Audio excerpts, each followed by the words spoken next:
कड़े इंतजाम भी रहे और भारी संख्या में बल भी तैनात रहा।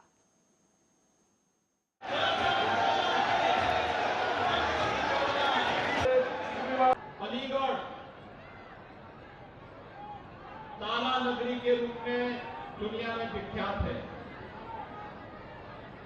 ताला तालीम और तहजीब ये कभी अलीगढ़ की पहचान थी, लेकिन जातिवादी सोच के परिवारवादी दलों ने अलीगढ़ के ताला उद्योग को बंद करने का कार्य किया। उसके मार्ग में अनेक बाधाएं खड़ी की। इन परिवारवादी जातिवादी दोनों को तालीम और तहजीब से भी कोई मतलब नहीं था। ये तो बांटो और राज करो की नीति पर चलते थे। तुष्टीकरण के आधार पर समाज को विभाजित करते थे और तुष्टीकरण के आधार पर इनके द्वारा जो समाज में खाई चौड़ी करने का प्रयास किया गया था, इसी का परिणाम था पर्व और त्योहार आता था, लोगों में भय और दहशत का माहौल पैदा हो जाता था। कर्फ्यू लंबे समय तक लोगों को झेलने के लिए मजबूर होना पड़ता था। सामान्य नागरिक भयभीत रहता था और व्यापारी का उद्योग भी, उसका कारोबार भी ठप पड़ता था। लेकिन आपने आज बदलते हुए अलीगढ़ को, बदलते हुए उत्तर प्रदेश को और बदलते हुए भारत को आप देख रहे हैं। पिछले 9 वर्ष में प्रधानमंत्री मोदी जी के नेतृत्व में भारत ने एक लंबी दूरी तय की है। वैश्विक मंच पर भारत की एक नई प्रतिष्ठा बढ़ी है। आज भारत के बारे में दुनिया की धारणा बदली है। भारत के नागरिकों को अब दुनिया में जहां कहीं भी जाते हैं सम्मान की निगाहों से देखा जाता है। भाइयों बहनों, ये परिवारवादी और जातिवादी मानसिकता के लोग जब सत्ता में आते थे, युवाओं के हाथों में तमंचा पकड़वाते थे। हमने तमंचा संस्कृति को बंद किया। हमने तो युवाओं के हाथों में टैबलेट उपलब्ध करवाए हैं। टैबलेट 2 करोड़ युवाओं को टैबलेट देने का कार्य हमारी सरकार कर रही है। और भाइयों बहनों, अलीगढ़ के ताले का सही इस्तेमाल किसी ने किया है, ये डबल इंजन की सरकार ने किया है। उत्तर प्रदेश में गंगों पर ताला लग गया है। अलीगढ़ का ताला आज उत्तर प्रदेश के गंगों में लग करके उत्तर प्रदेश गंगा। गाजियाबाद के लोनी वार्ड नंबर 31 में राष्ट्रीय लोकदल पार्टी की प्रत्याशी रंजीता धामा को जनता का अपार समर्थन मिल रहा। बता दें कि उत्तर प्रदेश गाजियाबाद में दूसरे चरण का मतदान होना है, जिसको लेकर पार्टियां भी अपनी जोर आजमाइश में लगी हुई हैं। राष्ट्रीय लोकदल पार्टी से प्रत्याशी रंजीता धामा को जनता से भरपूर समर्थन मिल रहा। तस्वीरों में आप देख सकते हैं रंजीता धामा के साथ चुनावी मैदान में हैं खतौली के विधायक मदन भैया। समाजवादी पार्टी से उम्मीद पहलवान चुनावी मैदान में नजर आ रहे हैं।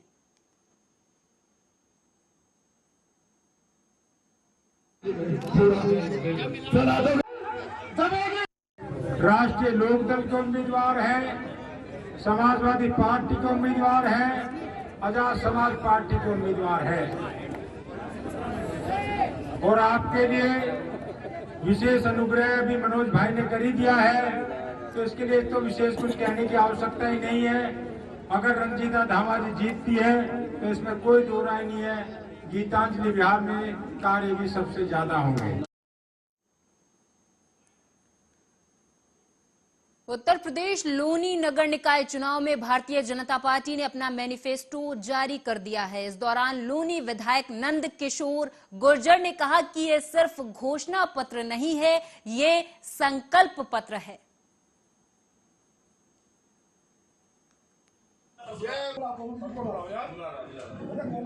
इस जल निकासी के बाद दूसरी समस्या लोनी वासियों की यह है कि लोनी में सैकड़ों पार्क होने के बावजूद नगर पालिका में सैकड़ों पार्क हैं, लेकिन एक भी पार्क हमारे बच्चों के खेलने के लिए व्यवस्थित नहीं है। हमारे नौजवानों के लिए तैयारी के लिए जो करते हैं वो अपने बच्चे, उसके लिए कोई व्यवस्थित नहीं है।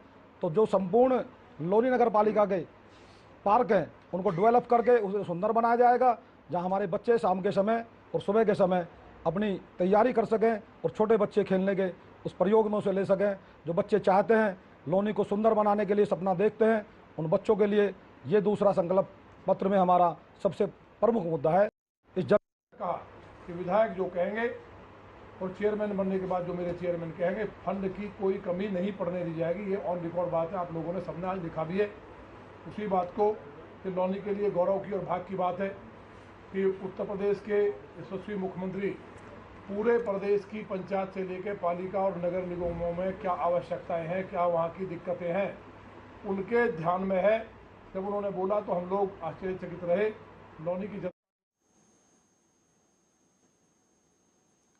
दिल्ली के जंतर मंतर पर भारतीय पहलवानों का प्रदर्शन लगातार जारी है। वो लगातार कुश्ती संघ के अध्यक्ष और बीजेपी सांसद बृजभूषण शरण सिंह की गिरफ्तारी की मांग कर रहे हैं। इस बीच शनिवार को पहलवानों ने एक बार फिर से प्रेस कॉन्फ्रेंस की। इसमें उन्होंने समर्थन के लिए आए किसानों और छात्र संगठनों से शांतिपूर्ण रवैया अपनाने की अपील की। उन्होंने कहा कि किसान और छात्र संगठन दिल्ली की ओर बढ़ रहे हैं। हम इन सभी संगठनों से पुलिस का सहयोग करने की अपील करते हैं। कृपया शांतिपूर्ण रहें, कानून हाथ में ना लें।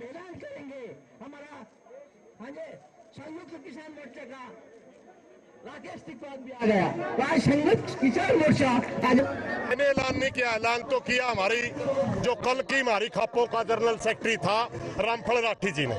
मैंने क्लियर किया कल हरियाणा प्रदेश ही नहीं, राजस्थान उत्तर प्रदेश की भी कई खापें मैम के अंदर इकट्ठी हुई। खापों के अंदर एक नियम है, जिस खाप का में जो पीड़ित होता है वो अगर बुलाता है तो सारे भाई इकट्ठे होते हैं। हमारी साक्षी मलिक जो बहन है, हमारी जो बेटी है, वो मोखरा गांव की है और मोखरा गांव चौबीसी में आता है। तो चौबीसी ने कल सारी खापें बुलाई। वहां निर्णय था कि 11 तारीख तक या तो हमारी बेटियों को न्याय मिल जाएगा, वरना सारी की सारी खापें अपने जत्थे शुरुआत कर देंगे। हरियाणा की सभी खापों के जत्थे 16 तारीख तक बादरगढ़ पहुंच जाएंगी। उसी तरह उत्तर प्रदेश की सभी खापें गाजीपुर 16 को पहुंच जाएंगी। राजस्थान और पलवल एरिया से सभी खापें आपका मथुरा रोड से दिल्ली बॉर्डर पर पहुंच जाएंगी। और संयुक्त मोर्चा से भी हमने अपील करी है कि आप भी 16 तारीख को हमारा सिंगू बॉर्डर होते हुए दिल्ली में। आम आदमी पार्टी के यूपी प्रभारी और राज्यसभा सांसद संजय सिंह अयोध्या पहुंचे, जहां पर उन्होंने नगर पंचायत बीजापुर के चेयरमैन पद के प्रत्याशी इमरान अहमद और गांधी पार्क अयोध्या नगर निगम से मेयर प्रत्याशी कुलभूषण साहू और कई पार्षद उम्मीदवारों के समर्थन में जनसभाएं की। इस दौरान उन्होंने जनसभा को भी संबोधित किया।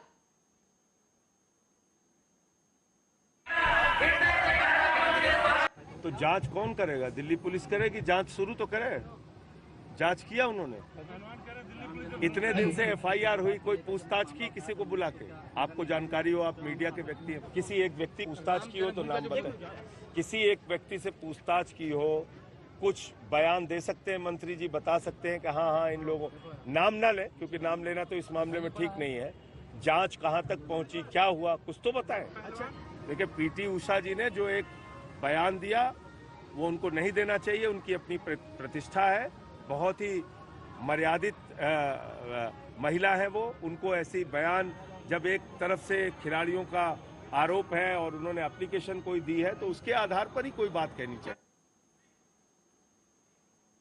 यूपी के मुरादाबाद से खबर है, बताते चले कि पुलिस ने हत्या के मात्र 24 घंटे के अंदर हत्यारों को गिरफ्तार कर लिया है। बता दें कि पुलिस ने एसडीएम कांच के ड्राइवर की हत्या का खुलासा कर दिया है और आरोपी को भी धर दबोचा है।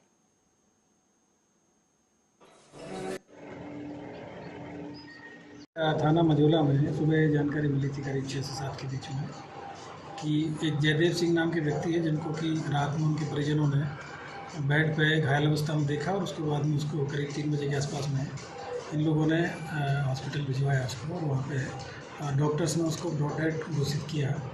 इसी पे थाना मझोला की जो टीम है हमारी और सीओ सिविल लाइन और एसपी सिटी और बाद में मेरे द्वारा भी घटनास्थल का निरीक्षण किया गया और मौके पे कुछ इस तरह के साक्ष्य मिले थे जो कि लग रहा था कि जो घटना है वो घर के अंदर हुई है और घर में सारे जो दरवाजे खिड़कियाँ सब चेक किया गया तो ये आभास हुआ कि ये घटना है, इसमें घर का ही कोई व्यक्ति शामिल है क्योंकि सीसीटीवी भी लगा हुआ था। सीसीटीवी था जो कि शाम को 8 बजे उसको स्विच ऑफ कर दिया गया था। उसके बाद में आसपास में अभी देखा गया तो कोई मूवमेंट वहाँ पे नहीं था और घर अंदर से बंद था। इसमें जो मृतक है उनका पोस्टमार्टम कराया गया तो उनके जो सिर पे किसी मतलब भारी चीज़ से डंडे से इस तरह की चीज़ से प्रहार उसमें था और सिर पे कई चोटें थी। पोस्टमार्टम के बाद यूपी के मुरादाबाद में अनियंत्रित आइसर कैंटर और पिकअप की टक्कर में 7 लोगों की मौत हो गई है। बताते चले कि इस आमने सामने की टक्कर में 7 लोगों की मौत हो गई तो वहीं आधा दर्जन से अधिक लोग गंभीर रूप से घायल हुए हैं जिन्हें जिला अस्पताल में भर्ती करा दिया गया है। मुरादाबाद से खबर है जहां पर 7 लोगों की मौत हो चुकी है और वहीं आधा दर्जन से अधिक लोग इसमें घायल हुए हैं। इस आमने सामने की टक्कर में 7 लोगों की मौत हो गई है।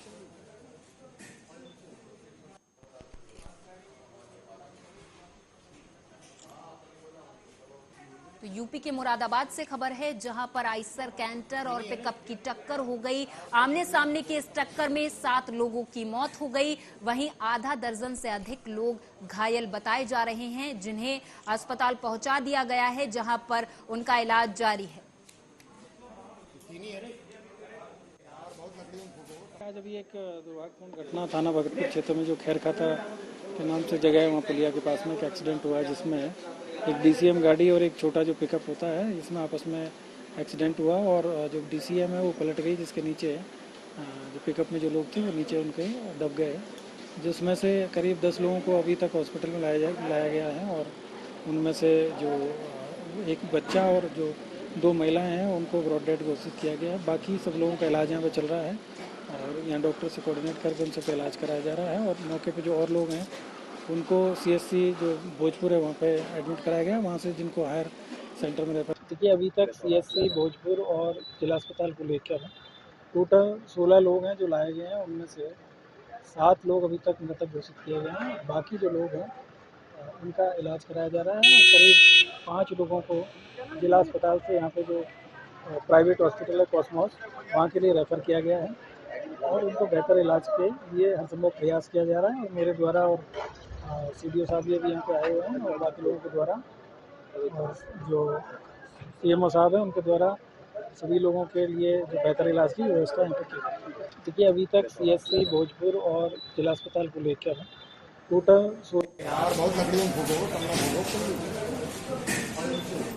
और इस खबर पर हमारे साथ मुरादाबाद से ब्यूरो हेड दानवीर सिंह अधिक जानकारी के साथ जुड़ चुके हैं। दानवीर, आपसे समझना चाहेंगे पूरा मामला विस्तार से दर्शकों को बताएं। बिल्कुल, देखिए पंडित जी मैं आपको बता दूं मामला ये जो ठाकुर द्वारा साइड का है जिसमें एक सड़क हादसा हुआ जिसमें एक टैंकर था जिसके नीचे पिकअप दब गया। इसमें 14 लोगों घायल लोग की सूचना आई थी लेकिन जैसे जैसे पुष्टि होती चली जा रही है एसएसपी साहब खुद मौके पर पहुंचे और अस्पताल में उन्हें भर्ती कराया गया था जिसमें लगभग 7 लोगों की मौत हो चुकी है।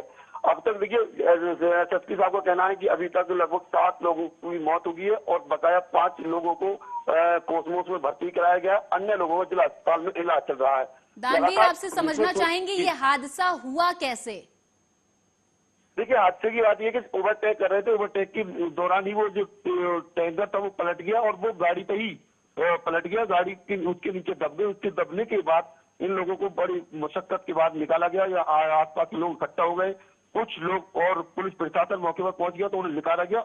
हादसा ओवरटेक करने के चक्कर में हुआ है, ओवरटेक एक दूसरे से कर रहे थे, उस दौरान ये हादसा हुआ है। दानवीर, आपसे ये भी जानना चाहेंगे ये हादसा किस स्थान पर हुआ है और क्या वहां पर लोगों की भारी भीड़ मौजूद थी और पुलिस को बाद में सूचित किया गया या पहले सूचित कर दिया गया, और पुलिस का इस पर क्या कहना है ये भी आपसे समझना चाहेंगे दानवीर।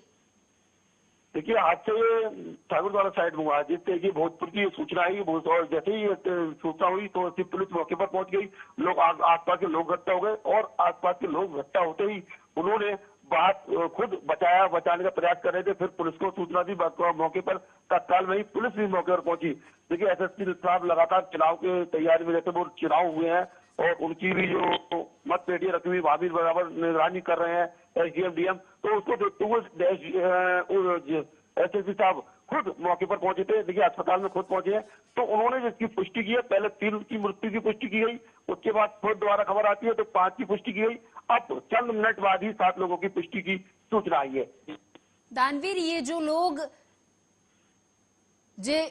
लोग हैं जो मर गए हैं, क्या इनके लिए किसी मुआवजे का ऐलान सरकार की तरफ से किया गया है और घायलों की स्थिति अभी क्या बनी हुई है? देखिए 5 की हालत ज्यादा गंभीर बताई जा रही है, अन्य लोग हैं उनकी हालत थोड़ा सुधार में है तो उन्हें जिला अस्पताल में भर्ती किया गया है। जो ज्यादा घायल है उनके लिए एक प्राइवेट अस्पताल कोसमो से भेजा गया है, जो उसमें प्रशासन की निगरानी में और साथ ही साथ सीएमओ की खुद मौजूदगी में उन्हें रेफर किया गया है। उन्हें प्राइवेट अस्पताल में स्वास्थ्य सेवाएं मिल रही है। और साथ ही बात की जाए, देखिए इन लोगों की तो अलग अलग स्थान के रहने वाले लोग हैं, एक ही स्थान के नहीं है। अभी इनकी पुष्टि सही से नहीं हो पाई है कौन लोग कहाँ के रहने वाले थे, इनकी अब तत्काल जांच की जा रही है, कहाँ के कौन लोग थे उनके घर को सूचित किया जा रहा है और जैसे जैसे सूचना घर वालों को पहुंच रही है वो लोग खुद मौके पर उनके परिजन घर पर पहुंच रहे हैं। जी धन्यवाद दानवीर, इस तमाम जानकारी के लिए आप हमारे साथ जुड़े और इस खबर पर आप नजर बनाए रखें, आपसे पल पल की अपडेट लेते रहेंगे। तो मुरादाबाद से एक खबर है जहां पर 7 लोगों की मौत हो चुकी है, आधा दर्जन से अधिक लोग घायल हो गए हैं। आइसर कैंटर और पिकअप की टक्कर से यह भीषण हादसा हुआ है। इस हादसे में 7 लोगों की मौत हो चुकी है।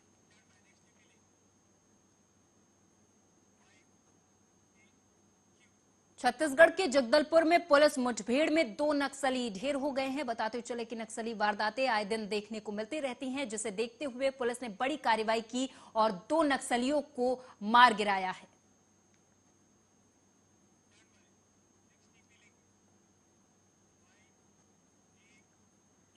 सांसद चिराग पासवान ने शनिवार को मुख्यमंत्री नीतीश कुमार पर बड़ा हमला बोला। उन्होंने कहा कि सीएम की सोच लोकतंत्र विरोधी है। 2020 में जनता ने एनडीए को बहुमत दिया था, ना कि महागठबंधन को। वहीं हाईकोर्ट से जातीय गणना पर रोक लगाने पर प्रतिक्रिया देते हुए उन्होंने कहा कि कोर्ट में सरकार ने अपना पक्ष सही तरीके से नहीं रखा। हम बार बार कहते रह गए कि इसके लिए सर्वदलीय बैठक बुलाई जाए। समझ में नहीं आता कि सरकार को बिहार की ज्वलंत समस्याएं दिखती हैं कि नहीं दिखती हैं, या ये लोग देखना नहीं चाहते। बार बार लोगों की आस्था, लोगों के विश्वास का मजाक उड़ाना और उस पर बयानबाजी करना। भाई हम हर बार कह चुके हैं कि व्यक्तिगत आस्था के विषय हैं ये। कौन किस चीज़ में आस्था रखता है, कौन किस चीज़ में आस्था रखता है, कोई तीसरा व्यक्ति उसको निर्धारित करने वाला कोई नहीं हो सकता। आपकी संभवतः जिस चीज़ में आस्था है मेरी उसमें नहीं होगी, या मेरी जिसमें है आपकी नहीं होगी। ये व्यक्तिगत विश्वास का विषय है भाई। कई लोग हैं जो बाबा पे विश्वास करते हैं, कई लोग हैं जो बाबाओं पे विश्वास नहीं करते, वो छोड़ दीजिए ना उनके ऊपर। सरकार का काम ये नहीं है कि किसी की आस्था, किसी के विश्वास के ऊपर कोई टीका टिप्पणी करे। सरकार का काम है कि लोगों को उनकी ज़रूरतें मुहैया कराए, उनको सुविधाएं दे। क्या बिहार में तमाम और ज्वलंत विषय समाप्त हो गए? क्या पूरी की पूरी सरकार कौन से बाबा आ रहे हैं, कौन से बाबा नहीं आ रहे, छोड़ दीजिए ना लोगों के ऊपर भाई। लोग देखेंगे, समझेंगे अपना। कोई आएगा मिलेंगे, नहीं आएगा नहीं मिलेंगे। ये लोगों मिर्जापुर में निकाय चुनाव प्रचार के लिए पहुंचे निषाद पार्टी के राष्ट्रीय अध्यक्ष संजय निषाद ने आज मां विंध्यवासिनी मंदिर में दर्शन पूजन किया। मीडिया कर्मियों से बात करते हुए पूरे देश में बजरंग बली पर और बीजेपी और कांग्रेस के बीच मचे सियासी बवाल पर बड़ा बयान देते हुए उन्होंने कहा कि कांग्रेस ने जैसा किया है वैसा वो भर रही है।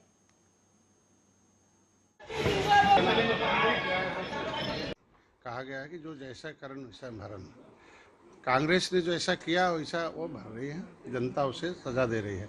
अब जनता ने पूरे देश के कांग्रेस को ऐसे बैन कर रखा है कि गांव में नहीं आना है, मोहल्ले में नहीं आना है, अब राजनीति में नहीं जाना है, विधानसभा सदन में नहीं जाना है। वो ये लोकतंत्र में जनता जनार्दन मालिक होती है, जज जो होती है जनता होती है। तो जनता ने खुद कांग्रेस को बैन कर रखा है। अब हम अपने देश में जय श्री राम का नारा लगाएं, जय बजरंगबली का नारा लगाएं, जय जय निषाद राज का नारा लगाएं, भगवान कृष्ण का नारा नहीं लगाएंगे तो क्या करेंगे? अल्लाह अकबर बोलेंगे भारत में, हैं क्रिश्चियन का नारा लगाएंगे?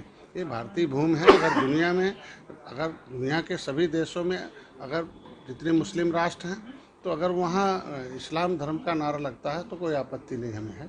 और देशों में जो नारे लगते हैं क्रिश्चियन धर्म वहाँ का आपत्ति नहीं। कहा गया है कि जो जैसा करन वैसा भरन। कांग्रेस ने जो ऐसा किया वैसा वो भर रही है, जनता उसे सजा दे रही है। अब जनता ने पूरे देश के कांग्रेस को ऐसे बैन कर रखा है कि गांव में नहीं आना है, मोहल्ले में नहीं आना है, अब राजनीति में नहीं जाना। ज्ञानगुड़ी एजुकेशन सिटी में आयोजित पेकोर पंडुम समर कैंप में पहली बार बीजापुर में 50 विधाओं को शामिल कर सभी तरह के प्रतिभाओं को निखारने का एक मंच तैयार किया गया है। बता दें कि 21 दिन के समर कैंप में स्कूली बच्चे, जिला प्रशासन और स्कूल शिक्षा विभाग के द्वारा आयोजित पेकोर पंडुम समर कैंप का आज 7वां दिन है।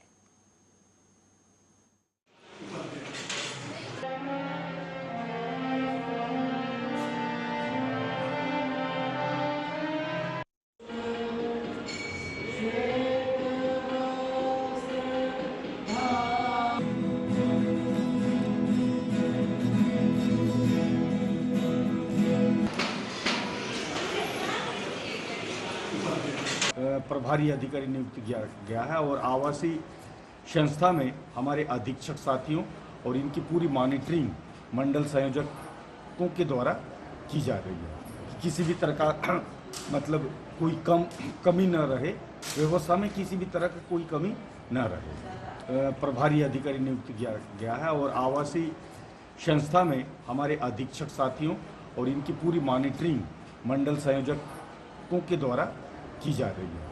किसी भी तरह का मतलब कोई कमी न रहे, व्यवस्था में किसी भी तरह की कोई कमी।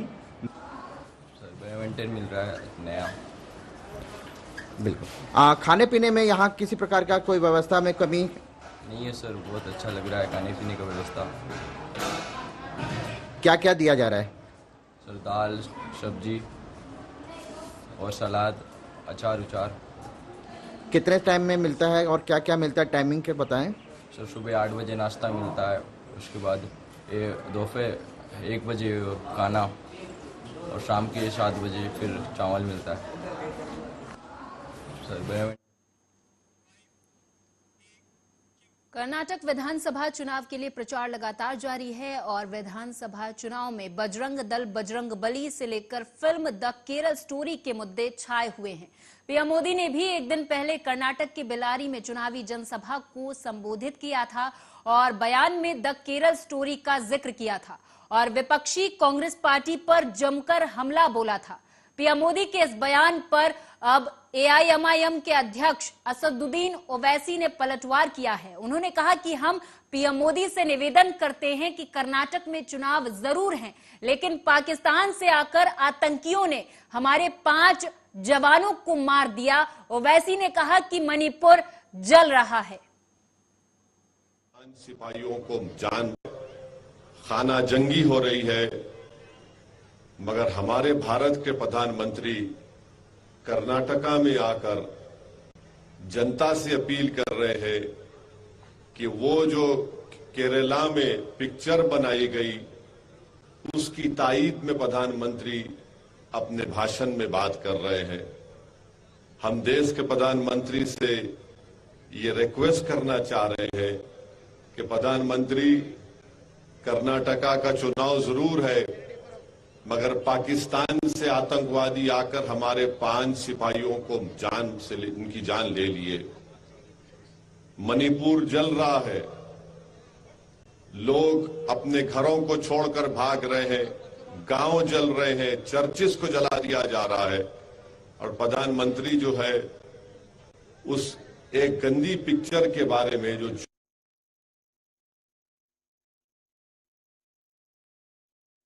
चुनाव में कर रहे हैं, ये बड़ी अफसोस की बात है।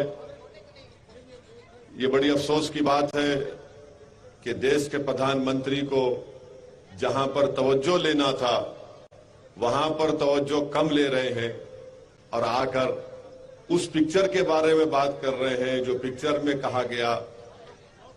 भाई साहब रुक जाइए ना।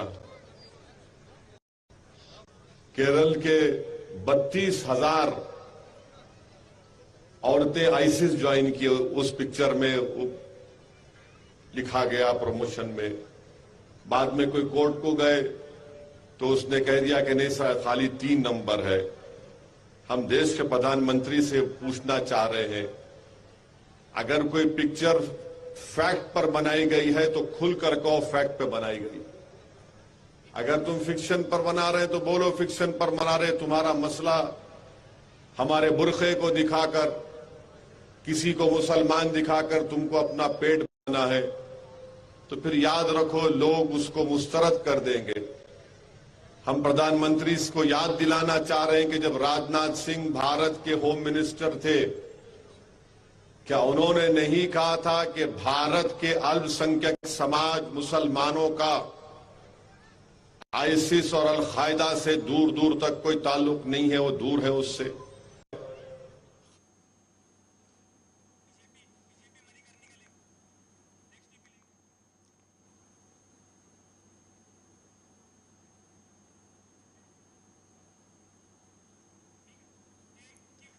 कांग्रेस नेता रणदीप सिंह सुरजेवाला ने शनिवार को दावा किया कि भारतीय जनता पार्टी के नेता मल्लिकार्जुन खड़गे और उनके परिवार की हत्या की योजना बना रहे। बेंगलुरु में एक प्रेस कॉन्फ्रेंस में सुरजेवाला ने एक ऑडियो क्लिप चलाकर यह दावा किया था। अब इस पर बीजेपी उम्मीदवार मणिकांत राठौड़ का पलटवार सामने आया है। उन्होंने जवाब दिया है कांग्रेस को और अपनी सफाई पेश की है। मैं प्रचारक के रूप में हर खेड़ा में मैं शामिल हो रहा था, तभी मेरे कार्यकर्ता आके मुझे वो वीडियो बताए। मैं वीडियो देख के बहुत आश्चर्य हुआ और मुझे बहुत हंसी आई कि कांग्रेस वाले कितना हारने का डर पैदा हुआ इनके अंदर। पूरे राज्य में बीजेपी का जो अच्छी तरीक़ा से कैंपेनिंग हो रहा है और बहुत सारे जगह उम्मीदवार जीतने की कोशिश चल रही है, वो देख के इनको डर पैदा। और इस बीच हमीरपुर से बड़ी खबर सामने आ रही है। युवक पर जानलेवा हमले का मामला सामने आया है। हमीरपुर से ये बड़ी खबर सामने आ रही है, जहां पर युवक पर हमीरपुर में जानलेवा हमले का मामला सामने आया है। पत्नी ही निकली है जानलेवा हमले की मास्टरमाइंड। भांजे के साथ प्रेम प्रसंग के चलते पत्नी ने इस हत्याकांड को अंजाम दिया है। गंभीर धाराओं में मुकदमा दर्ज कर लिया गया है। गंभीर धाराओं में मुकदमा दर्ज कर लिया गया है। सुमेरपुर थाना इलाके का यह मामला है, जहां पर पत्नी ही हत्याकांड की मास्टरमाइंड निकली है। हमीरपुर में युवक पर जानलेवा हमले का मामला सामने आया है। युवक की पत्नी भांजे को पुलिस ने गिरफ्तार कर लिया है।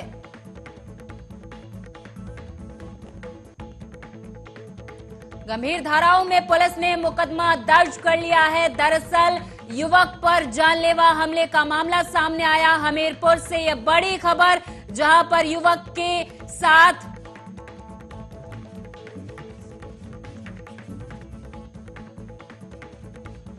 चंदरपुरवा गांव में संतराम प्रजापति के ऊपर यह हमला किया गया और युवक की पत्नी ही इस पूरे हत्याकांड की मास्टरमाइंड निकली। हमीरपुर से ये बड़ी खबर, जहां पर युवक की पत्नी और युवक के भांजे ने इस पूरे हमले को अंजाम दिया। युवक पर जानलेवा हमले का मामला सामने आया है। युवक की पत्नी को और उसके भांजे को पुलिस ने गिरफ्तार कर लिया है।